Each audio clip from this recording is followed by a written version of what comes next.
Enero de 1933. Adolf Hitler asume el poder en Alemania. Lo ha alcanzado prometiendo ser un hombre de paz. Y apenas ha mencionado a los judíos. Pero ahora puede perseguir su verdadero objetivo y librar a Alemania de sus enemigos seculares. Los judíos eran el enemigo interior y Hitler, el gran líder, se encargó de señalarlo. Pero no todos los alemanes lo respaldan. A muchos les repugnaba ese maltrato a los judíos. De modo que debe encontrar la forma de convencerlos para que cambien y conseguir que piensen como él.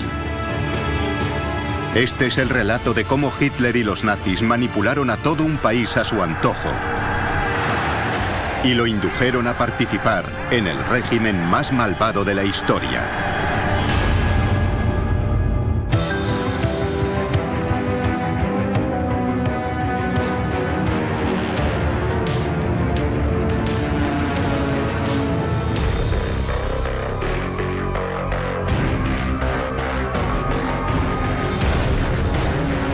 El ascenso del partido nazi. En el poder. Febrero 1933. Un mes después de llegar al poder, un nervioso Adolf Hitler se acerca a las ondas. Es su primer discurso radiofónico al pueblo alemán.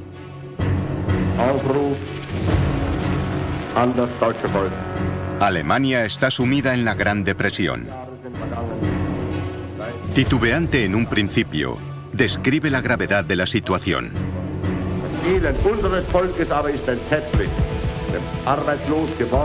La pobreza de nuestro pueblo es una imagen terrible. Millones de personas no tienen trabajo y pasan hambre. Hitler explica que la tarea que les aguarda es enorme. Alemania sufre una crisis de nivel de vida muy grave, la mayor jamás experimentada en la historia del país.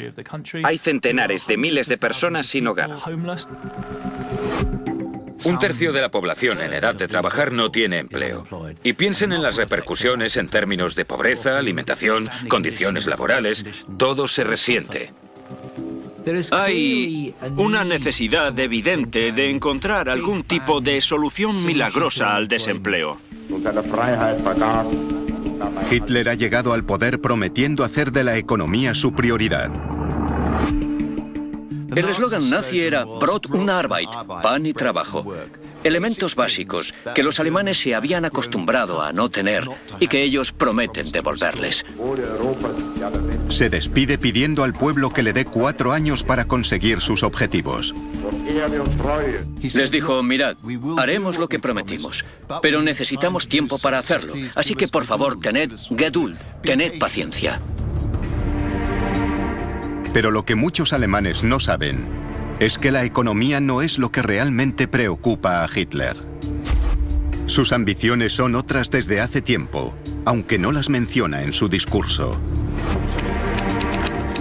Son obsesiones ideológicas que se remontan a su experiencia en la Primera Guerra Mundial y a los años 20, y que se expresan a través de sus textos de Mein Kampf. La principal y más importante es librar a Alemania de los judíos. Cimentó su partido en un antisemitismo rabioso.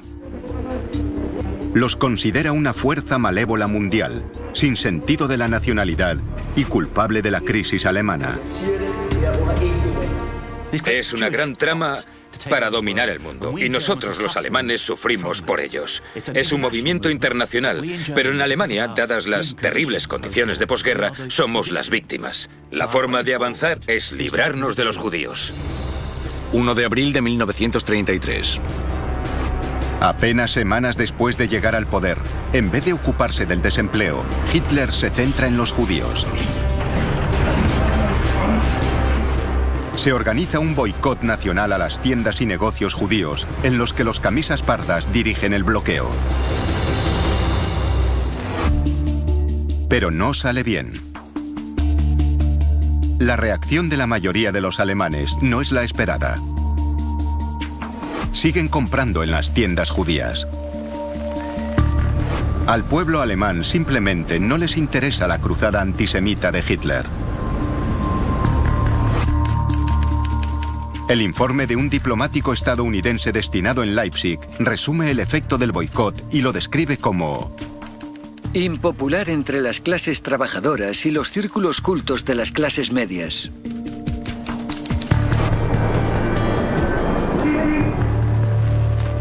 El bloqueo se desconvoca en un solo día. La lección clara para Hitler es que si quiere ganarse a los alemanes y que secunden sus ideas, primero tendrá que ganarse su confianza y hacer algo con respecto a la economía. La consecuencia de todo ello es que no volverá a mencionar a los judíos en 4 años. No es porque se haya ablandado con la cuestión judía, sino porque sabe que políticamente tiene más que ganar con una táctica más relajada que siendo duro. Sigue siendo totalmente antisemita, pero públicamente tiene cuidado de no convertirlo en un elemento fundamental de su programa. Esa táctica más blanda es solo de cara a la galería. Junto a su jefe de propaganda, Joseph Goebbels, Hitler diseña un nuevo plan para ganarse a su población en cuerpo y alma. Presentan una batalla por el trabajo a nivel nacional, financiada por un programa de reactivación económica de 1.000 millones de Reichsmark. Diseña planes para construir carreteras, para hacer obras, para preparar a los jóvenes desempleados, pero para prepararlos de una forma útil a la sociedad. Comienza un enorme proyecto de obras a grandísima escala. Goebbels se encarga de que las cámaras capten al Führer, liderando el proyecto.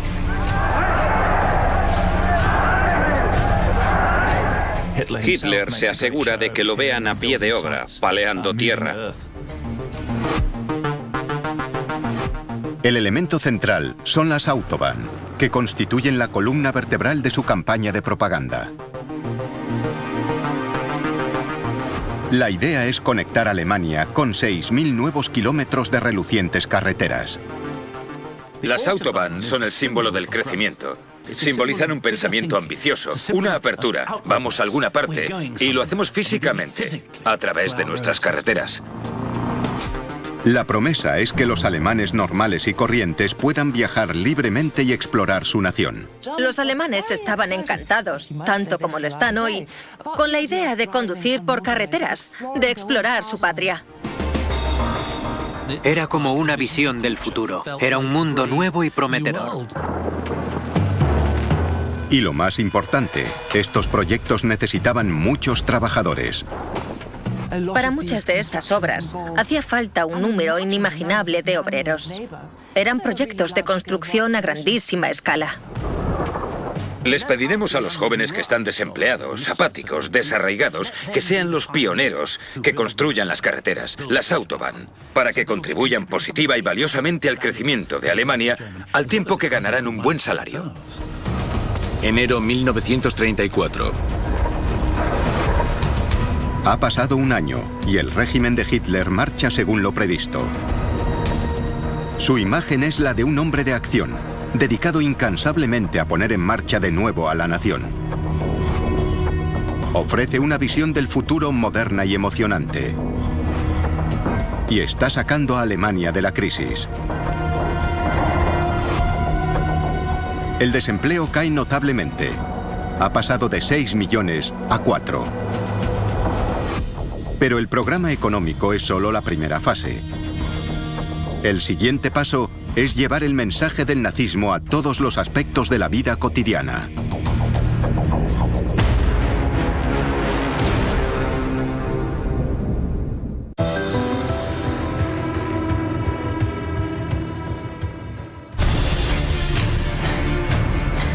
Adolf Hitler está aprendiendo una lección importante como nuevo dictador de Alemania.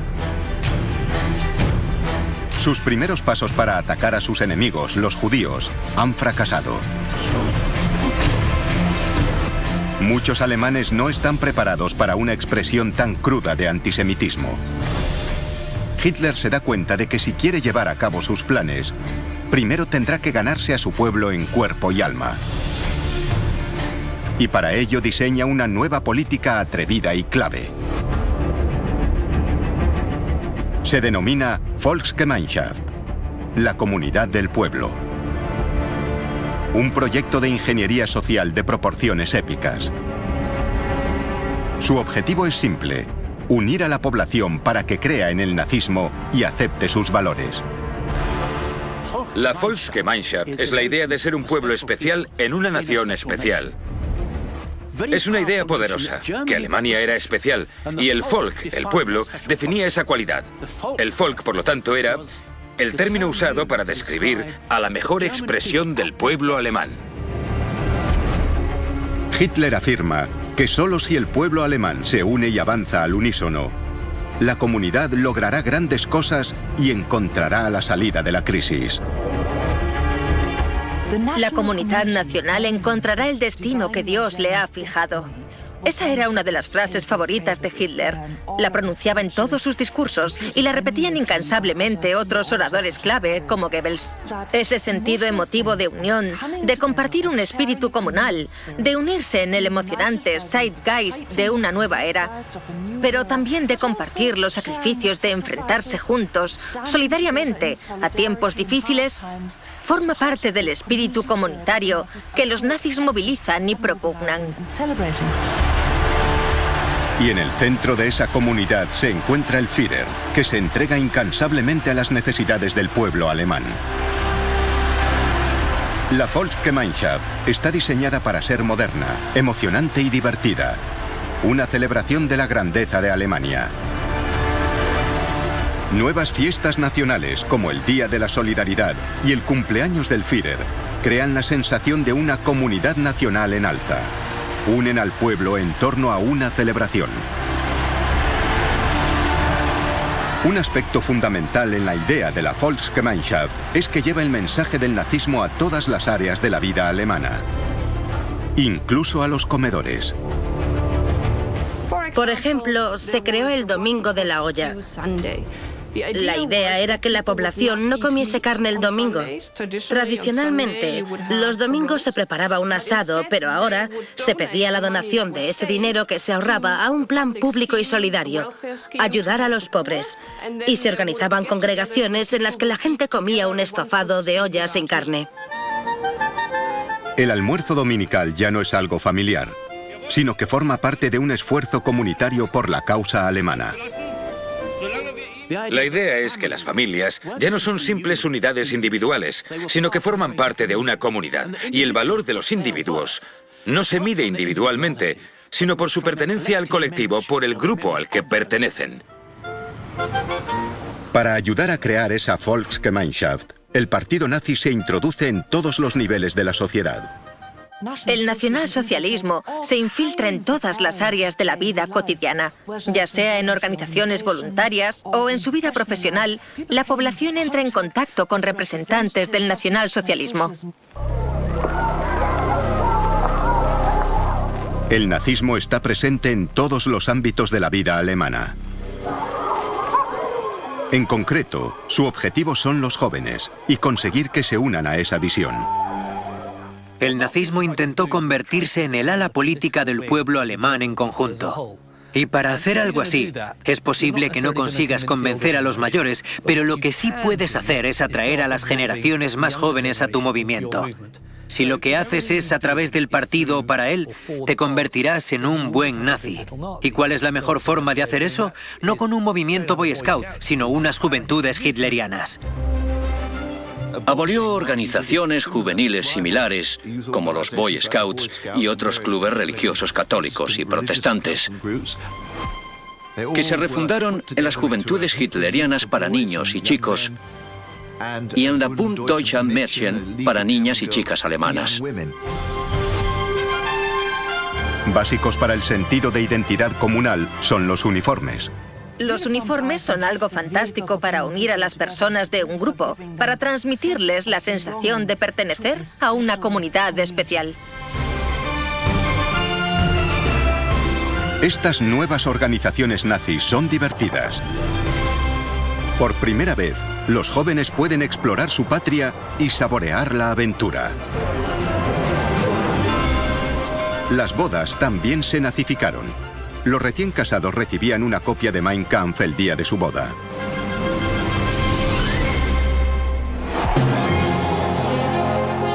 La mano del partido incluso llega a los centros de trabajo.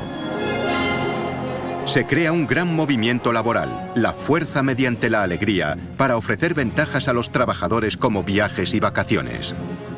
La Fuerza mediante la Alegría fue una de las organizaciones nazis de más éxito en términos propagandísticos. Ofrecía programas de ocio para trabajadores, les ayudaba a relajarse y a disfrutar de la vida, y al mismo tiempo los adoctrinaba en el espíritu del fascismo. Podían ir de vacaciones a un 50% del precio de mercado. Se crearon líneas de cruceros. Además, se construyeron cantinas modernas en todas las fábricas. Incluso se organizaban giras de orquestas que recorrían esas fábricas. El mensaje propagandístico está claro. El partido nazi te cuidará y te ofrecerá un mundo de promesas. Los alemanes se creen este sueño de oportunidades nuevas y emocionantes. Pero no se dan cuenta de que todo forma parte del proyecto secreto de Hitler.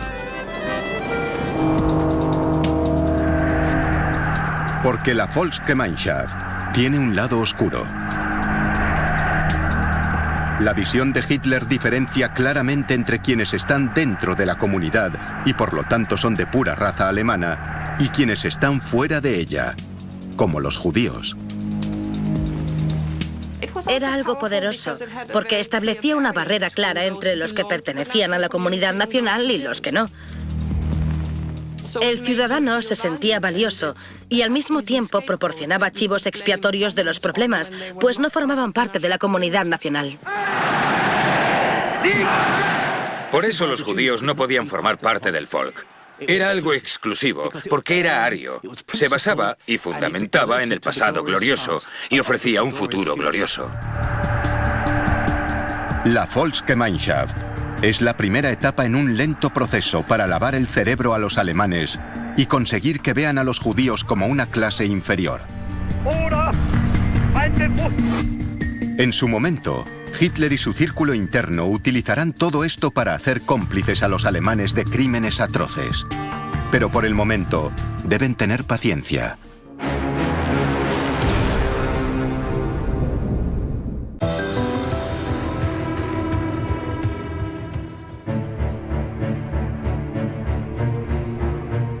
Tras un año en el cargo, las cosas pintan bien para Adolf Hitler. Está cambiando la situación económica, creando un modelo social nuevo para Alemania y abriendo el país gracias a las Autobahn. Pero por encima de todo, está consiguiendo que los alemanes vuelvan a trabajar. El desempleo cae en un 33%, y esto es algo que puede anunciar a bombo y platillo a sus seguidores y decirles: mirad, he cumplido un punto de mi programa. El desempleo está bajando. La versión oficial es que el desempleo baja gracias a planes insignia como las Autobahn. En realidad, hay otro elemento oculto. Muchos de los nuevos empleos se deben a otra cosa. Hitler se prepara en secreto para la guerra. A partir de 1933, el régimen nazi gasta cantidades ingentes de dinero en armas. 35.000 millones de Reichsmarks. Una cantidad que empequeñece todas las demás partidas de gasto público, como el destinado a la creación de empleo. Y esto encaja en otro punto del plan real de Hitler. Según él, la guerra con Rusia no solo es inevitable, sino necesaria. Desde los días de Mein Kampf, Hitler tiene la profunda convicción de que el comunismo es una amenaza para el mundo. Para él, forma parte de una conspiración judía internacional y cree que un enfrentamiento armado con Rusia es inevitable. La ambición de Hitler, o su esperanza, no tanto ambición, es que haya una guerra. Habrá que enfrentarse a la Unión Soviética, llegado el momento. Y su primer deber es rearmarse, fortalecer a la nación militarmente. El rearme le permitirá también hacer realidad otra de sus aspiraciones concebidas años atrás. Es la idea del Lebensraum, o espacio vital, que él considera fundamental para que la nación alemana crezca. El Lebensraum es la idea de espacio vital. Alemania tiene una densidad de población demasiado alta. Hay muchas personas ocupando un espacio muy pequeño, y eso limita el desarrollo económico del país, sobre todo de la industria, pero aún más de la agricultura. Para Hitler, más territorio resolverá los problemas económicos de la nación y ayudará a dar de comer a su pueblo. Y cree que la tierra que necesitan puede arrebatársela a quienes considera inferiores. A partir de Polonia, Europa es eslava. El este es eslavo, por lo que tenemos derecho a ocuparlo. El Lebensraum, el espacio vital que los alemanes necesitamos, lo encontraremos en el este. Como pueblo superior, podían arrebatar tierras ocupadas por pueblos inferiores.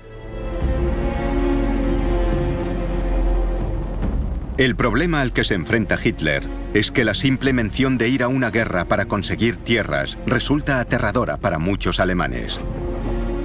Ha sido elegido como hombre de paz, que prometió no ir a la guerra.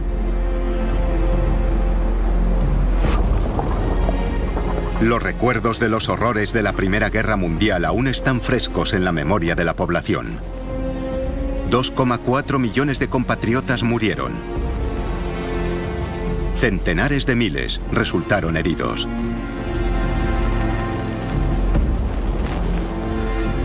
Esto plantea un problema a Hitler. ¿Cómo vender el rearme a los alemanes? Pero se le ocurre una justificación. No se trata de prepararse para la guerra, sino de recuperar el orgullo alemán. Es un gran programa. No es sufrimiento, compatriotas. Es un avance hacia nuestro destino providencial. La grandeza, la restauración de la grandeza de Alemania. El rearme, afirma Hitler, es un antídoto contra la humillación del Tratado de Versalles. Firmado por los aliados en 1919, el Tratado de Versalles obligaba a Alemania a compensarles por la Primera Guerra Mundial y restringe también el tamaño del ejército alemán. Según los acuerdos de Versalles, Alemania debía limitar su producción de armamento y su ejército a solo 100.000 hombres. Pero él calculó, y resultó que tenía razón, que si iba demasiado lejos, no habría respuesta.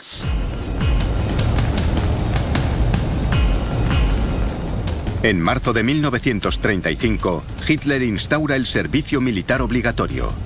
Es un desafío total al Tratado de Versalles. El ejército se dispara desde los 100.000 hombres permitidos hasta el 500.000. Y se lo permiten. Eso le hace ganar confianza. El rearme es una forma estupenda de ir saltándose restricciones. En público, sigue reafirmando ante su pueblo que no desea la guerra. Solo se rearma para mantener la paz. En un discurso pronunciado el 16 de marzo de 1935, hace una promesa muy clara. El gobierno renueva su resolución ante el pueblo alemán y ante el mundo entero de que nunca superará los límites en la protección del honor alemán y la libertad del Reich. Y en particular, no convertirá jamás al ejército alemán en un instrumento de agresión, sino en un instrumento destinado única y exclusivamente a la defensa y, por lo tanto, a preservar la paz.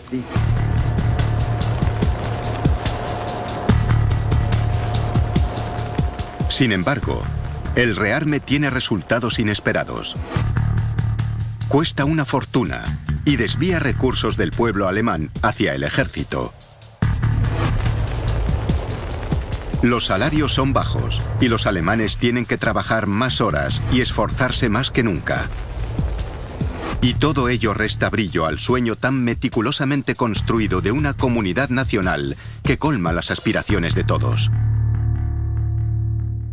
Las privaciones pueden ser enriquecedoras para el individuo, según los nazis. No veáis las privaciones como al enemigo, pero llegados a cierto punto, si pides a la población tanto esfuerzo, al final tiene que haber alguna recompensa. Hitler encarga al ministro de propaganda, Joseph Goebbels, pulsar la opinión popular. Y para ello, envía agentes secretos a escuchar conversaciones ajenas y a redactar informes. Es el único medio de encuesta eficaz de un Estado totalitario. Y lo que averigua es alarmante. Las privaciones que sufría el pueblo empezaban a pasar factura. Eran medidas impopulares, provocaban murmullos en las colas, en las tiendas y creaban una ansiedad considerable en el régimen del partido nazi. A pesar de su enorme esfuerzo por ganarse a los alemanes en cuerpo y alma, es evidente que el apoyo popular es frágil. Goebbels y Hitler deben encontrar otra forma de que el pueblo respalde a los nazis. E idean un plan para gestionar el descontento y unir a los alemanes contra el enemigo común. Culparán de las penurias económicas a los judíos. La idea del chivo expiatorio, del enemigo interno, distrae de los problemas económicos, de los problemas de desempleo que aún persisten. Y si se les culpa de la crisis, es solo por hacer justicia. No es venganza, es justicia. Los judíos recibirán lo que se merecen. Nuremberg, 1935. Concentración anual del partido nazi. Un enorme espectáculo de propaganda que se celebra cada año. Nuremberg es importante. Fue la sede de las concentraciones anuales nazis a partir de los años 20. Pero mientras se desarrolla el espectáculo, entre bastidores, se realiza un cambio de última hora en el discurso clave de la concentración. Hitler está desesperado por demostrar al partido que tiene algo que ofrecer. Y en principio iba a versar sobre política exterior, pero decide retirar ese tema y presentar uno nuevo. En cambio, esta nueva política se presenta con una batería de leyes antisemitas. Las leyes de Nuremberg se elaboran como primer gran intento de convertir a Alemania en un estado racial, que era la ambición de Hitler, y obviamente atacaban a los judíos del país. La nueva ley para la protección de la sangre y el honor prohíbe el matrimonio entre alemanes y judíos. Se prohibía a los alemanes casarse con judíos, tener relaciones sexuales con judíos. Si un alemán ya estaba casado con un judío, se le permitía y se le animaba a divorciarse sin ningún problema. Eran las teorías raciales nazis convertidas en terrible realidad. La ley de ciudadanía despoja a los judíos de la nacionalidad y los convierte en meros súbditos, frente al resto de la población. Se convierten en extranjeros legales. Sin embargo, esto provoca complicaciones inesperadas. Los alemanes realmente no podían definir quién era judío y quién no lo era, aunque llevaban años y años debatiendo la cuestión.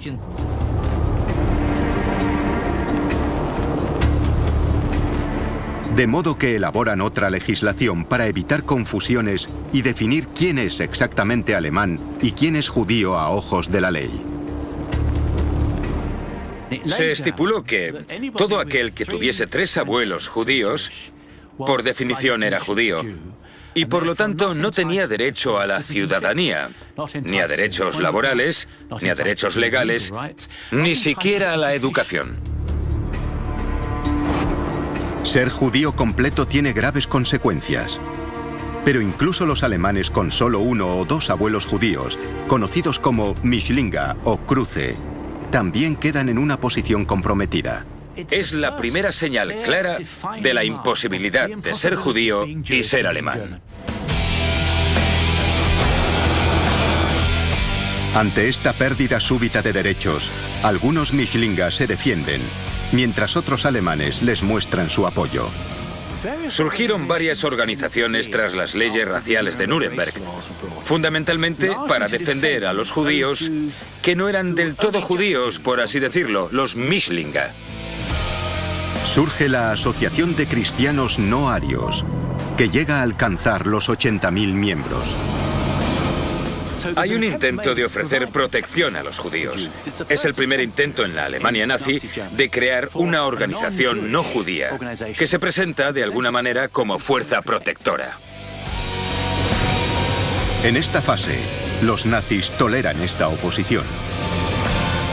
Pero finalmente desaparecerá, porque las leyes de Hitler son aceptadas por la mayoría de alemanes. Han empezado a creer que los judíos tienen la culpa y que la pureza del pueblo alemán está antes que los derechos de los judíos. Marzo 1936. 7 meses después de las leyes raciales de Nuremberg, Hitler está haciendo progresos, pero aún no se ha hecho totalmente con los cuerpos y almas del pueblo alemán. Entre bastidores, Hitler trama un nuevo golpe propagandístico para distraer al pueblo de las dificultades económicas. Pretende apelar una vez más al orgullo nacional alemán. Entonces Hitler decide enviar tropas a Renania, una zona del oeste de Alemania desmilitarizada tras la Primera Guerra Mundial. Renania se había convertido en un tema candente para los alemanes desde 1918. Era territorio alemán que había sido ocupado por los franceses y que posteriormente declararon desmilitarizado. Al principio, sus generales no están de acuerdo. Algunos generales le advirtieron: es peligroso, Mein Führer. Los franceses reaccionarán y los británicos también podrían hacerlo. Se enfadó mucho con ellos y replicó: espero que las tropas nacionalsocialistas estén a la ofensiva, no a la defensiva. Pero ignora sus consejos y hace una apuesta monumental.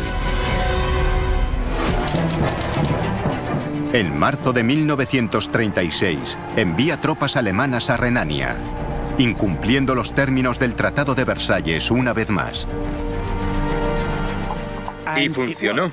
Ocupó Renania en solo 2 días. Francia protesta, pero no hace ademán de resistir. El riesgo ha compensado. Un éxito. Esto lo convierte en un héroe a ojos del pueblo.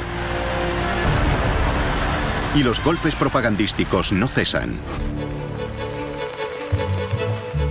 Hitler ofrece a su pueblo un nuevo objetivo reluciente por el que trabajar.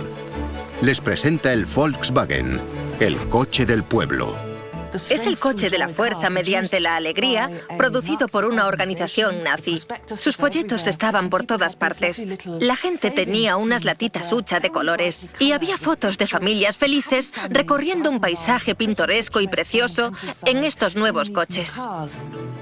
Era inspirador. Subía el ánimo. La idea de que podías tener un coche y de que podías moverte a tu antojo es algo que ahora damos por sentado, pero para los alemanes de los años 30 era una ambición, tener tu propio coche. Hitler incluso esboza el concepto del Volkswagen en persona y encarga al diseñador de automóviles Ferdinand Porsche que lo haga realidad.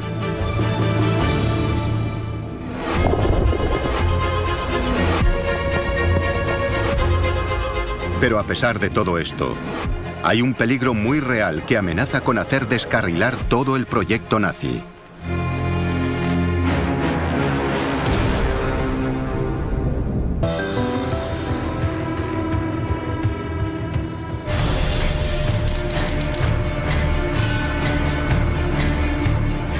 Hitler lleva casi 3 años en el poder.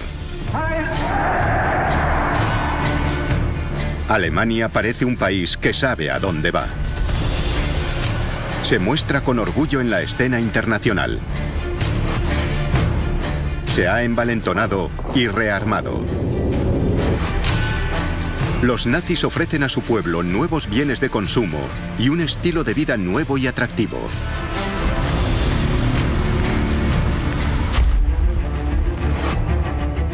Pero entre bastidores, el país está al borde de una crisis económica. La recuperación y el rearme han exigido enormes cantidades de importaciones. La nación siempre ha tenido escasez de moneda extranjera para pagar esos bienes importados. El problema para pagar las importaciones y la falta de moneda extranjera es algo que el Tercer Reich no supera, es una pesadilla. En un momento dado, las reservas de moneda extranjera han bajado a niveles de crisis y apenas queda para una semana de importaciones. La realidad de la situación económica empieza a calar entre la sociedad. La comida se encarece y escasea la ropa y los bienes de consumo. Muy pocos pueden permitirse el tan cacareado coche del pueblo, ni los demás anuncios a bombo y platillo de la maquinaria de propaganda nazi. En 1937 había un miedo real a que los trabajadores empezasen a mostrar descontento por la bajada de sus salarios. No obtenían lo que esperaban recibir, ni lo que les habían prometido.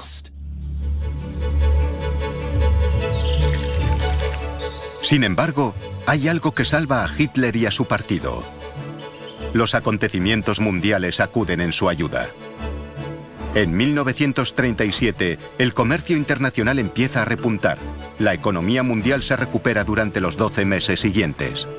Es un fenómeno mundial.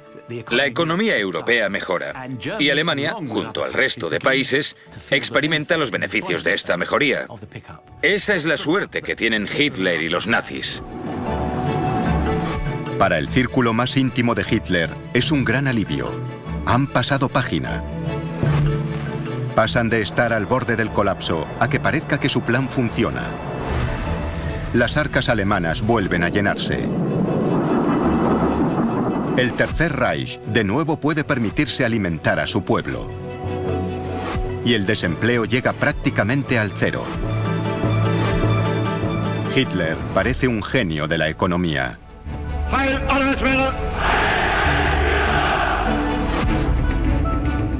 Con su credibilidad recuperada, Hitler considera que es momento de llevar su política racial a un nuevo nivel de persecución contra su viejo enemigo, los judíos.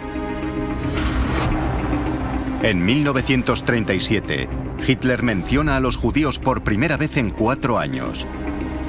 Ensaya la frase que utilizará posteriormente para justificar el Holocausto: que los judíos son la causa de su propia desgracia. Ataca abiertamente a los judíos. Son la causa de las dificultades alemanas. Y sugiere abiertamente que los judíos recibirán su recompensa, dado que se proponen destruir los intentos del nuevo movimiento alemán, del movimiento nazi, para conseguir una Alemania mejor, para elevar a Alemania. Los judíos conspiran para destruir eso. El judío era el enemigo interno, y Hitler, el gran líder, se encargó de señalarlo. En 1938, 2 órganos clave del Estado se involucran en la legislación racial. La policía secreta y la Gestapo caen sobre los judíos. Los judíos sufren agresiones verbales. Les dejan bien claro que son antijudíos, que irán a por ellos. Se palpa la intimidación en el ambiente. Les dejan claro que son personas marcadas. Es la técnica de la Gestapo para aterrorizar. La SD hace el trabajo de inteligencia y la Gestapo proporciona a los matones. Ante tal presión, más de 250.000 judíos alemanes abandonan el país. A menudo sus posesiones y bienes son confiscados y usados para financiar el presupuesto del partido nazi. Pero la mitad de los judíos alemanes se quedan. Para someterlos a más presión, las persecuciones dan un paso más. Los negocios judíos son arianizados. El decreto para el registro de las propiedades judías excluye a los judíos de la vida económica. Se les prohíbe tener negocios. Tienen que venderlos a alemanes arios a precios de saldo. Entonces, Goebbels diseña un nuevo plan de acción que llevará todo este proceso un paso más allá. Su idea es convocar un día nacional para descargar la violencia contra los judíos. Será conocido como Reichskristallnacht. Incluso tiene la justificación perfecta: el asesinato de un diplomático alemán, Ernst von Rath. Se convirtió en la excusa perfecta para que el Estado nazi desencadenase un torrente de violencia antisemita en las ciudades alemanas. Estaba planificado, solo necesitaban un pretexto, y el asesinato fue el pretexto. Se desata un torrente de violencia.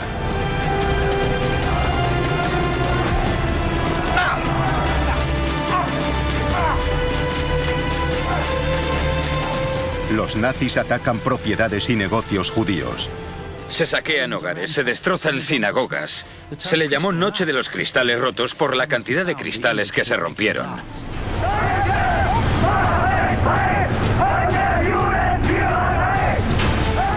Las multitudes, azuzadas por las SS, destrozan tiendas alemanas, rompen los cristales de los locales y atacan, golpean y masacran judíos.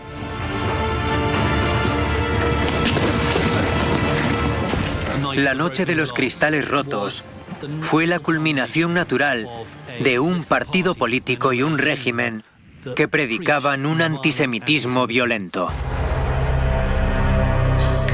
1000 sinagogas son quemadas. 7000 negocios destrozados. 91 judíos asesinados. 30.000 enviados a campos de concentración.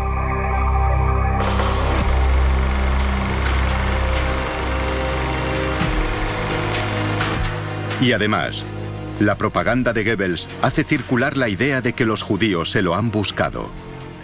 Culpan a los judíos de la Kristallnacht y afirman que el pueblo no pudo aguantar más su ira contra los judíos y los atacó. Es lo que Goebbels dice en su propaganda, que fue un movimiento popular del pueblo, pero hoy sabemos que fue al contrario. A finales de 1938, desde la perspectiva nazi, su política es un éxito. Hitler se ha ganado a los alemanes en cuerpo y alma y les ha inculcado su forma de pensar. Por primera vez, Alemania ve qué significa realmente el antisemitismo de Hitler y empieza a aceptarlo. Tal vez el elemento más interesante y preocupante de aquella noche de noviembre fue la participación voluntaria de muchos civiles normales y corrientes en esos actos violentos. Fue una demostración pública de la bestialidad y odio que los nazis tenían a la población judía, y un aviso de que lo peor estaba por llegar. Por fin, Hitler tiene al pueblo alemán donde él quería. Se tiene la sensación de que esto es un nuevo amanecer, una nueva era que ofrece oportunidades para mucha gente que está encantada de asumir la violencia que acompaña a todo el proceso.